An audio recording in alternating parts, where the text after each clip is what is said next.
तो चलिए बुलेटिन की शुरुआत करते हैं। जल जीवन मिशन भ्रष्टाचार मामले में पीएमएल कानून के तहत और ईडी की ओर से गिरफ्तार चौथे आरोपी को भी अदालत ने जेल की सलाखों के पीछे भेज दिया।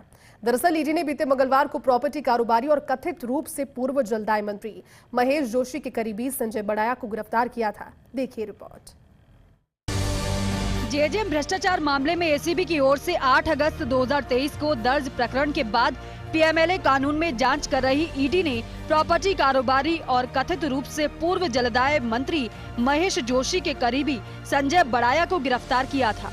महेश जोशी की नजदीकियों के कारण बड़ाया का जलदाय विभाग में बड़ा रुतबा था और वो ठेकेदारों के साथ अधिकारियों और कर्मचारियों के बीच की महत्वपूर्ण कड़ी के रूप में सक्रिय था।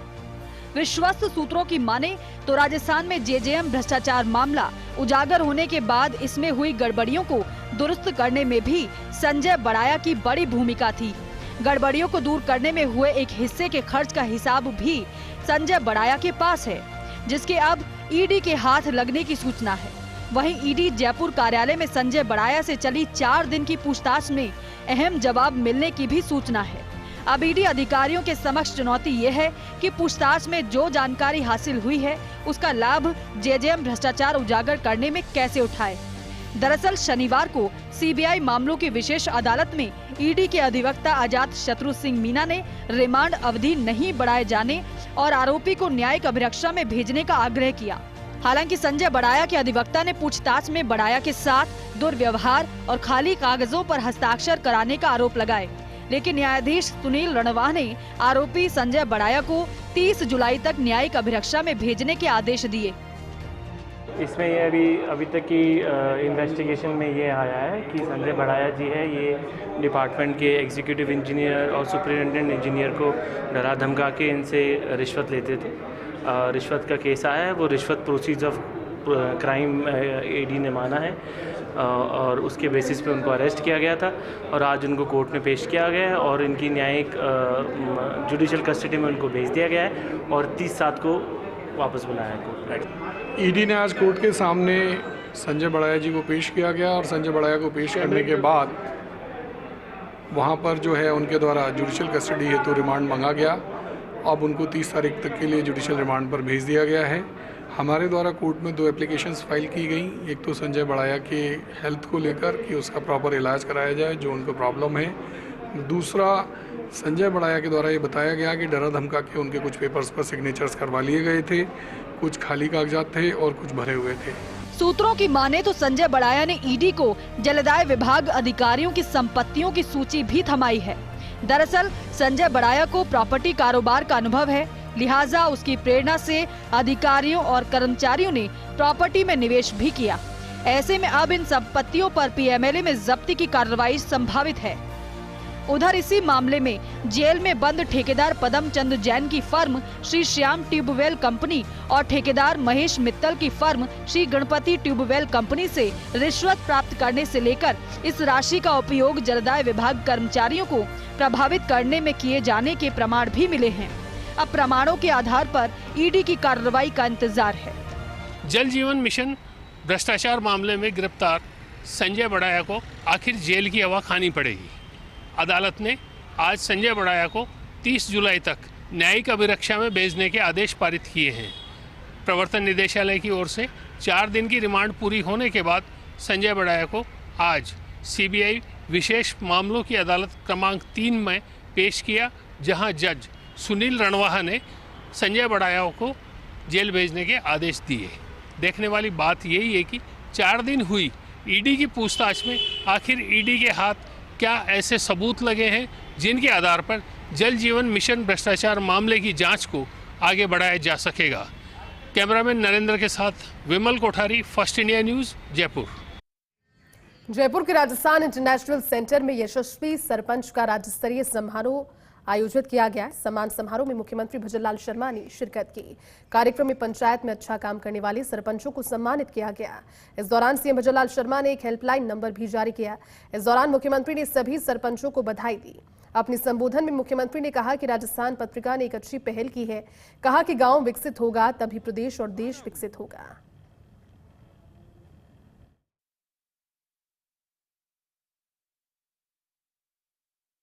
मैंने ग्राम पंचायत स्वशासी संस्था है, आप कहते हो ग्राम पंचायत कुछ भी कर सकती है, तो कैंप क्यों नहीं लगा सकती?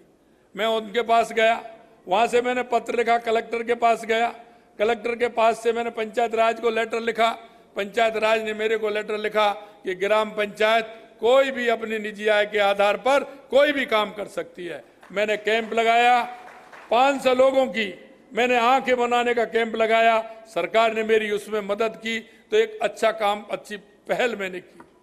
मैं 15 दिन के अंदर एक मेडिकल का कैंप लगाता था। उस मेडिकल के कैंप में मैं आपसे कहना चाहता हूं, कुछ बातें ऐसी होती हैं जो दवाई से ठीक होती हैं, लेकिन कुछ बातें ऐसी होती हैं जो विश्वास से ठीक होती हैं। अगर मेरे गांव का वो भाई, वो बुजुर्ग, वो माता, अगर उसको खांसी है, आप लाल दवाई की आपने अगर उसको शीशी दे दी, तो वो जाकर के उस दवा को लेंगे। अगले दिन अगर आप पूछोगे माता जी कुछ फायदा हुआ कि नहीं हुआ, तो वो कहेंगे बेटा फायदा हुआ है, फायदा हुआ है। तो उसकी साइकोलॉजी के हिसाब से और फायदा भी होता है। हम छोटी छोटी बातों को लेकर के, जैसा कि महीना आता है मार्च अप्रैल का, खुजली की शिकायत आती है गांव में, क्योंकि गर्मी आती है और सर्दी निकलती है, तो उस समय खुजली होती है, हाथ पैरों में दिक्कत आती है। उस समय एक अगर कैंप लगा दोगे तो आप देखोगे 60% 50% मरीज आते हैं, उनकी सेवा करने का मौका मिलता है।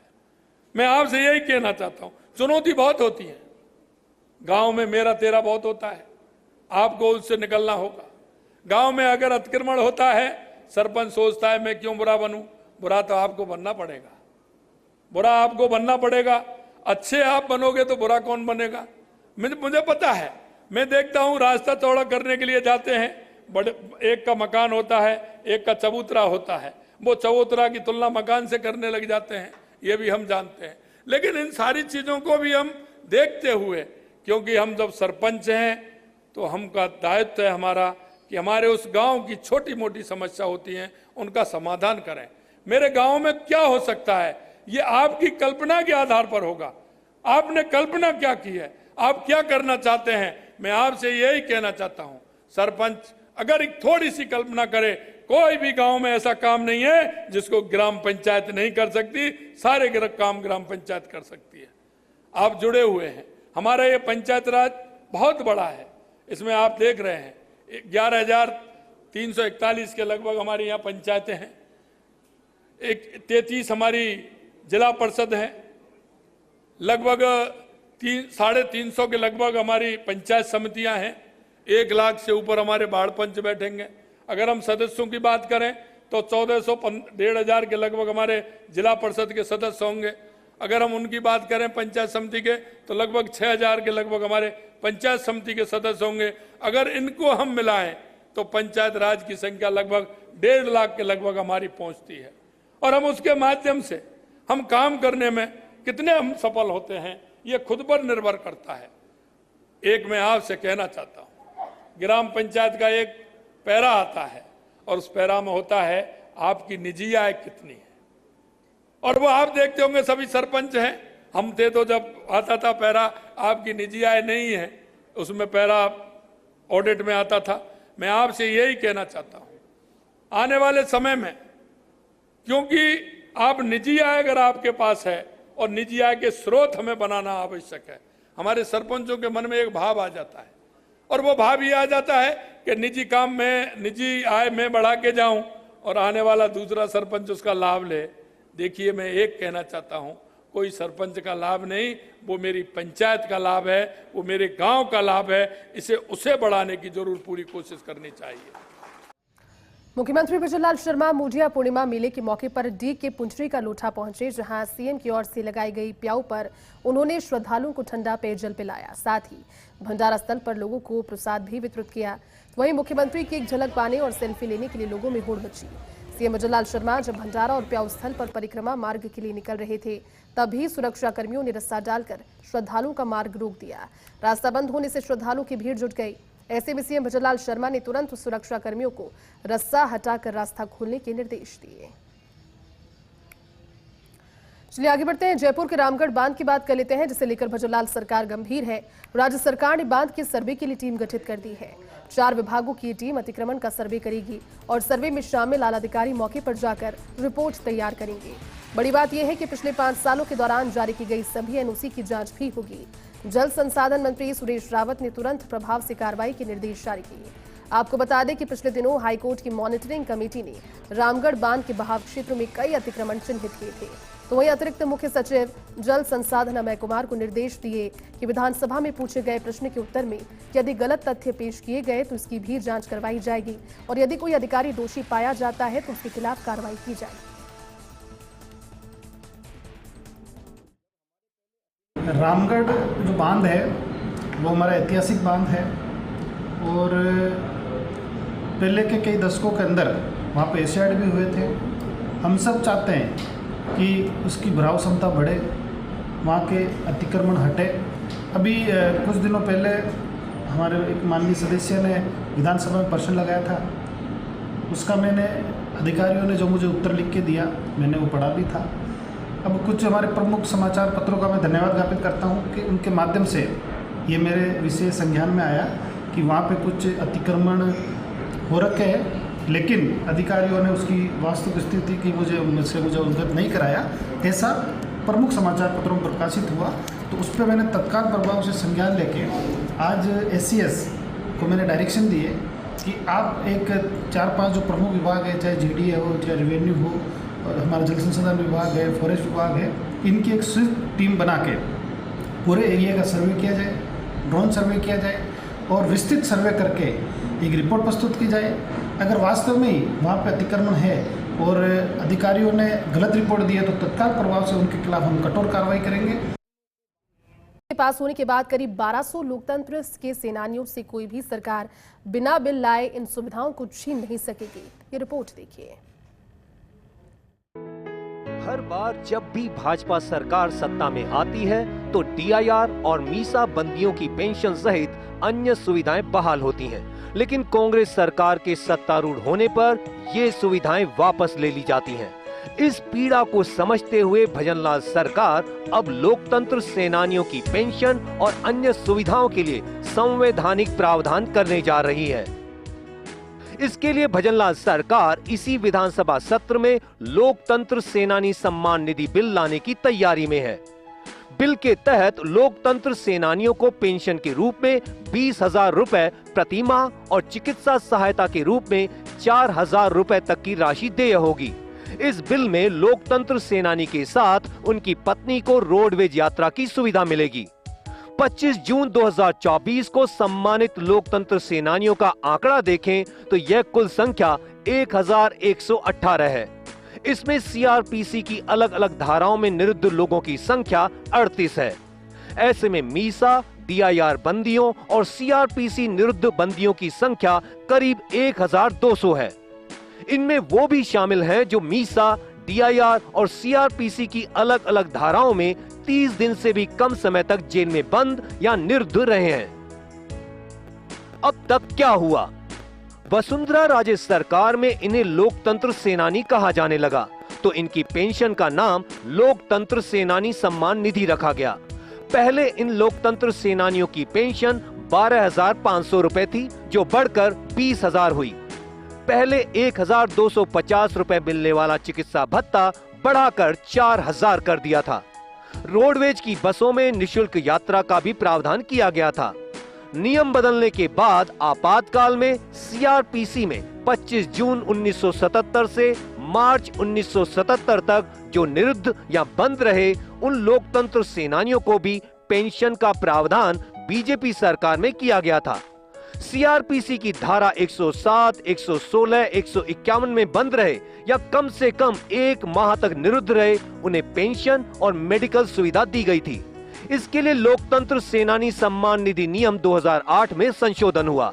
संशोधन अनुसार मौजूदा या पूर्व विधानसभा सदस्य या फिर लोकसभा सदस्य से सत्यापन अनिवार्य किया गया। साथ ही गलत शपथ पत्र दिया तो पेंशन निरस्त होगी। ऐसा करने पर सारी राशि की वसूली होगी। यह प्रावधान बीजेपी सरकार में किया गया था, लेकिन सरकार बदलने के बाद मीसा और DIR बंदी की पेंशन सुविधा बंद हो गई। गहलोत कैबिनेट ने 9 माह बाद यह निर्णय किया था। इससे करीब 3,800 से ज्यादा मीसा, DIR बंदी और CRPC में निरुद्ध बंदियों को करीब 1 साल तक ही इसका लाभ मिल पाया। करीब 1.5 दशक से ज्यादा समय से सरकार बदलने पर पेंशन और अन्य सुविधा बहाली और बंद करने की परंपरा बदस्तूर कायम है। अनुमानित खर्चा सीआरपीसी के निरुद्ध व्यक्तियों को शामिल करने पर पेंशन और चिकित्सा भत्ते का खर्चा 30 करोड़। वहीं इसमें सरकार का 18 करोड़ का पहले का बजट था। इन्हें रोडवेज सुविधा देने का खर्चा 50 लाख माना गया है। करीब 50 करोड़ तक का खर्चा आ सकता है सरकार पर। लोकतंत्र सेनानियों की मांग, स्वतंत्रता सेनानियों की तर्ज पर लोकतंत्र सेनानियों को मिले सुविधा। स्वतंत्रता सेनानियों को प्लॉट, परिवहन और यात्रा की सुविधा, राजकीय समारोह में आमंत्रित करने सहित अन्य सुविधाएं हैं। यूपी की तर्ज पर राजकीय सम्मान से हो अंत्येष्टि। भाजपा सरकार में यह संशोधन भी मंजूर हुआ था कि राजस्थान का मूल निवासी पेंशनधारी हो और राज्य के बाहर की जेल में हो तो पेंशन लाभ मिलेगा। इस बिल के बावजूद लोकतंत्र सेनानियों की, स्वतंत्रता सेनानियों की तर्ज पर सुविधाएं देने की मांग अधूरी रह सकती है और एक बार फिर वे एकजुट होकर इस मुद्दे पर अपनी बात कह सकते हैं। कैमरा पर्सन नरेंद्र के साथ Rituraj Sharma, first India news, Jaipur. मुख्यमंत्री भजनलाल शर्मा ने हिंगोनिया गौशाला से एक पेड़ गौ माता के नाम अभियान का शुभारंभ किया। इस अभियान के तहत गोपालन, पशुपालन, डेयरी और देवस्थान विभाग की ओर से 25 लाख वृक्षारोपण किया जाएगा। ऐसे में अभियान को लेकर कैबिनेट मंत्री जोराराम कुमावत से सहयोगी दिनेश कसाना ने की खास बातचीत। आज मुख्यमंत्री भजनलाल शर्मा ने एक पेड़ गौ मां के नाम अभियान का शुभारंभ किया है। इस अभियान के तहत पूरे प्रदेश में 25 लाख वृक्षारोपण अभियान का लक्ष्य रखा गया। हमारे साथ हैं कैबिनेट मंत्री जोराराम कुमावत साहब। सर, कैसे एक बड़ा इनिशिएटिव विभाग ने लिया है, कैसे पूर्ण होगा और क्या रूपरेखा है? हमारे लोकप्रिय प्रधानमंत्री नरेंद्र मोदी जी के अभियान पूरे देश में एक पेड़ माँ के नाम लगाना।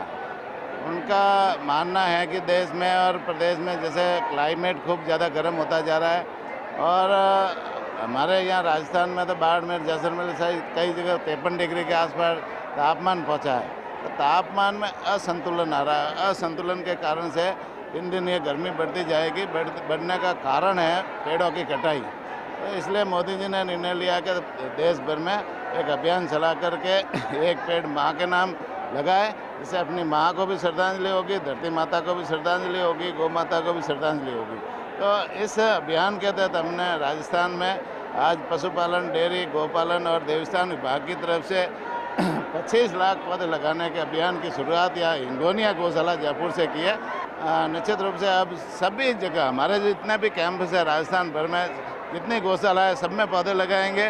हमारे जितने देवस्थान विभाग के मंदिर है उन मंदिरों में हम सभी जगह पौधे लगवाएंगे। और हमारी जो डेयरियाँ है, डेयरियों के जितने भी कैंपस है उन कैंपसों में हम पौधे लगाएंगे। पशुपालन विभाग के जो कार्यालय है, पशुपालन विभाग की जो प्रॉपर्टीज है, वहाँ पर हम पौधे लगाएंगे।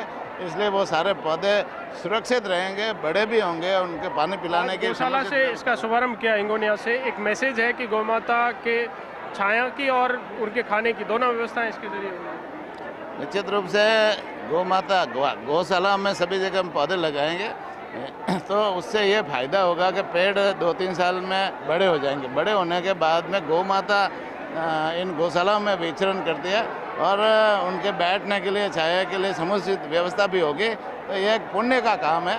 तो निश्चित रूप से सभी गौशाला लगाएगी। हमारे अंडर में जितनी गौशाला है राजस्थान भर में, हम उसमें लगवाएंगे। कैबिनेट मंत्री जोराराम कुमावत, जिनका कहना है कि पूरे प्रदेश भर में चाहे गौशाला हो, देवस्थान विभाग के मंदिर हो या फिर अन्य पशु चिकित्सालय हो, परिसर हो, उन सभी में पूरे 25 लाख वृक्षारोपण का जो लक्ष्य रखा है उसे पूरा किया जाएगा। वीडियो जर्नलिस्ट जितेश के साथ Dinesh Kasana, first India news, Jaipur. खबर जोधपुर से है जहां सूरसागर इलाके में बाल विवाह की सूचना मिलने पर पुलिस की टीम पहुंची मौके पर। Sursagar SHO Mangilal Vishnoi police team के साथ विवाह स्थल पहुंचे। पुष्टि करने के लिए तहसीलदार का मौके पर पहुंचने के लिए इंतजार किया जा रहा और अब से कुछ देर के बाद इस पूरे मामले का खुलासा होगा कि वाकई में क्या ये बाल विवाह का मामला है या फिर किसी तरह की गलत सूचना, क्योंकि तस्वीरें बता रही है कि पूरे तस्वीरों को देखकर यही लगता है कि जिस तरह से विवाह की रस्में होती है, जगह है, वेन्यू है, लोग वहां पर मौजूद हैं, लेकिन जो सूचना मिली है वो बाल विवाह की है।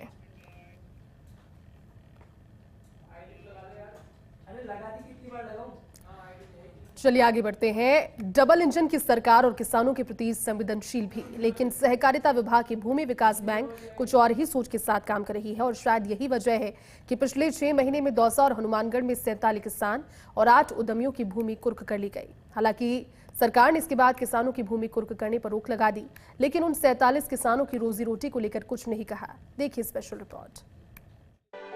सहकारिता विभाग की भूमि विकास बैंकों द्वारा किसानों को कृषि कार्य के लिए दीर्घकालीन कृषि ऋण दिए जाते हैं। इसके लिए किसानों से ऋण की रकम के बदले उनकी भूमि रखवाई जाती है।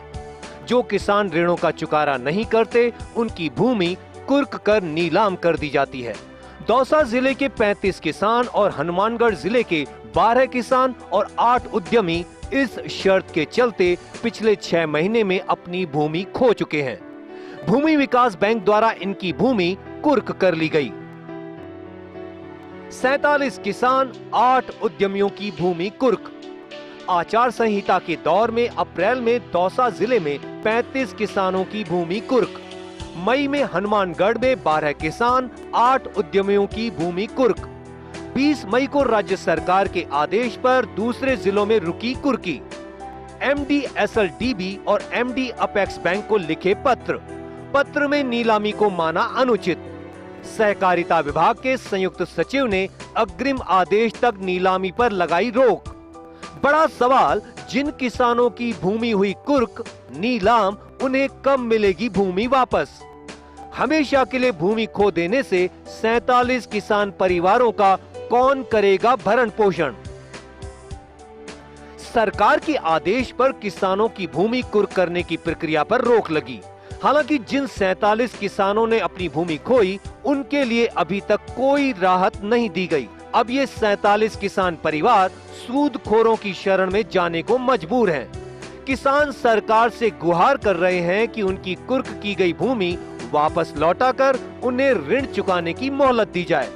बिना भूमि के न तो पैदावार होगी और न ही वे अपना परिवार पाल पाएंगे। एक किसान के लिए उसकी भूमि उसकी माँ की तरह होती है, जिसके आंचल में बैठकर न केवल वो फसल की पैदावार करता है, जिससे खुद का तो भरण पोषण करता ही है, प्रदेश के खाद्यान्न और संपन्नता में भी अपना महत्वपूर्ण किरदार निभाता है। विडंबना है कि प्रदेश में पिछले 6 महीने के अंदर दौसा के 35 और हनुमानगढ़ के 12 किसानों से उनकी भूमि छीन ली गई। प्रदेश की भूमि विकास बैंक ने ये भूमि उनसे सिर्फ इसलिए कुर्क कर ली क्योंकि वो समय पर अपने ऋणों का चुकारा नहीं कर पाए थे। हालांकि एक आदेश में राज्य सरकार ने बाद में भूमि की कुर्की और नीलामी को प्रदेश भर में रोक दिया, लेकिन उन 47 किसानों का क्या जिनकी भूमि छिन चुकी है, जिनके पास आज रोजी रोटी के लिए कोई दूसरा साधन नहीं है? क्या सरकार उन किसानों की भूमि को वापस लौटाएगी या फिर उनके भरण पोषण का कोई दूसरा इंतजाम करेगी? कैमरा पर्सन इकबाल के साथ Nirmal Tiwari, first India news, Jaipur. Budget घोषणाओं को धरातल पर उतारने के लिए जयपुर विकास प्राधिकरण ने तेजी से काम शुरू कर दिया है। संभवतः ऐसा पहली बार है जब 2000 करोड़ रुपए से अधिक लागत के प्रोजेक्ट के साथ जेडीए ने निविदा जारी की है। देखिए ये खास रिपोर्ट। उप मुख्यमंत्री दिया कुमारी ने बजट में जयपुर विकास प्राधिकरण से संबंधित 2200 करोड़ रुपए से अधिक लागत के प्रोजेक्ट की घोषणा की थी। अब इन घोषणाओं को वक्त पर धरातल पर उतारने के लिए जेडीए ने काम की गति बढ़ाई है। इन प्रोजेक्ट्स के लिए फिजिबिलिटी रिपोर्ट और डीपीआर तैयार करवाने के लिए निविदा जारी कर दी है। एलिवेटेड रोड, फ्लाईओवर और रेलवे ओवरब्रिज के सभी प्रोजेक्ट्स की निविदा जमा करवाने की अंतिम तिथि 5 अगस्त रखी गई है। ये निविदाएं 8 अगस्त को खोली जाएंगी, तो सभी प्रोजेक्ट्स की प्री बिड बैठक 22 जुलाई को रखी गई है। आपको पहले एलिवेटेड रोड और फ्लाईओवर प्रोजेक्ट्स को लेकर जानकारी देते हैं। अंबेडकर सर्किल से ओटीएस चौराहा होते हुए जवाहर सर्किल तक एलिवेटेड रोड, इस प्रस्तावित प्रोजेक्ट पर 1100 करोड़ रुपए की लागत आएगी। 9 किलोमीटर एलिवेटेड रोड निर्माण से यातायात जाम से मुक्ति मिलेगी। ये एलिवेटेड रोड बनती है तो ये शहर की सबसे लंबी एलिवेटेड रोड होगी। कलेक्ट्रेट से राजमहल चौराहे तक एलिवेटेड रोड प्रस्तावित। 3.6 किलोमीटर लंबी एलिवेटेड रोड निर्माण पर 400 करोड़ रुपए की लागत आएगी। इस रूट में आने वाले 7 मुख्य चौराहों पर जाम से मुक्ति मिलेगी। 14 करोड़ की इस निविदा से चयनित फर्म सबसे पहले फिजिबिलिटी रिपोर्ट तैयार करेगी। एलिवेटेड रोड का निर्माण फिजिबल पाया गया तो डीपीआर तैयार होगी। सांगानेर फ्लाईओवर से चौरड़िया पेट्रोल पंप तक एलिवेटेड रोड। इस एलिवेटेड रोड पर 170 करोड़ रुपए की लागत आएगी। इमलीवाला फाटक के पास सहकार मार्ग पर फ्लाईओवर निर्माण। इस फ्लाईओवर निर्माण पर 65 करोड़ रुपए की लागत आएगी। पृथ्वीराज नगर दक्षिण क्षेत्र से वंदे मातरम मार्ग पर पत्रकार कॉलोनी जंक्शन पर फ्लाईओवर। इस फ्लाईओवर निर्माण पर 98 करोड़ रुपए की लागत आएगी। 1.2 किलोमीटर के फ्लाईओवर निर्माण से इस जंक्शन पर यातायात सुगम होगा। सांगानेर एलिवेटेड रोड और इन दोनों फ्लाईओवर की फिजिबिलिटी रिपोर्ट और डीपीआर तैयार करने के लिए 4 करोड़ 98 लाख लागत की निविदा जारी की है। गोपालपुरा बाईपास पर रिद्धि सिद्धि तिराहे पर फ्लाईओवर का निर्माण होगा। 72 करोड़ के इस प्रोजेक्ट से तिराहे पर वाहनों की लंबी कतारों से मुक्ति मिलेगी। अजमेर रोड पर महिंद्रा सेज के पास 250 फीट और 200 फीट सड़क पर फ्लाईओवर। इस प्रस्तावित फ्लाईओवर निर्माण पर 90 करोड़ की लागत आएगी। इन दोनों फ्लाईओवर के लिए फिजिबिलिटी रिपोर्ट और डीपीआर के लिए 2 करोड़ 43 लाख रुपए की निविदा जारी की गई है। बजट में 50 करोड़ रुपए की लागत से सेक्टर सड़कें निर्माण और 25 करोड़ रुपए की लागत से फुटपाथ और जेब्रा क्रॉसिंग कार्य की भी घोषणा की गई थी। इनके लिए जेडीए ने प्रशासनिक और वित्तीय स्वीकृति दे दी है और निविदाएं भी जारी की जा चुकी हैं। इस तरह जेडीए ने 2254 करोड़ रुपए लागत की सभी बजट घोषणाओं को लागू करने के लिए काम शुरू कर दिया है।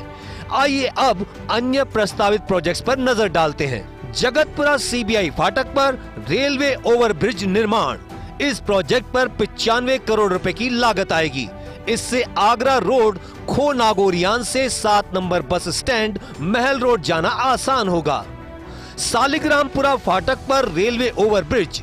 इस पर 86 करोड़ रुपए की लागत आएगी। इससे बीलवा के पास टोंक रोड और महल रोड के बीच आवागमन सुगम होगा। दोनों प्रोजेक्ट्स की फिजिबिलिटी रिपोर्ट और डीपीआर के लिए 2 करोड़ 71 लाख की निविदा जारी की है। टोंक रोड और फागी रोड के बीच 30 किलोमीटर लंबी सड़क का निर्माण प्रस्तावित। 3 करोड़ लागत वाली इस सड़क निर्माण के लिए फिजिबिलिटी रिपोर्ट बनाना प्रस्तावित है। इस काम की निविदा जमा कराने की अंतिम तिथि 7 अगस्त है। 13 अगस्त को निविदा खुलेगी। 10 जुलाई को राजस्थान विधानसभा में प्रदेश का बजट पेश किया गया था।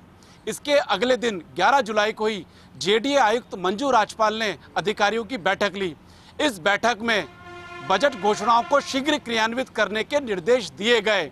इसके बाद जेडीए की ओर से निविदा जारी कर दी गई है। जेडीए का मकसद है कि इस साल दिसंबर या अगले साल जनवरी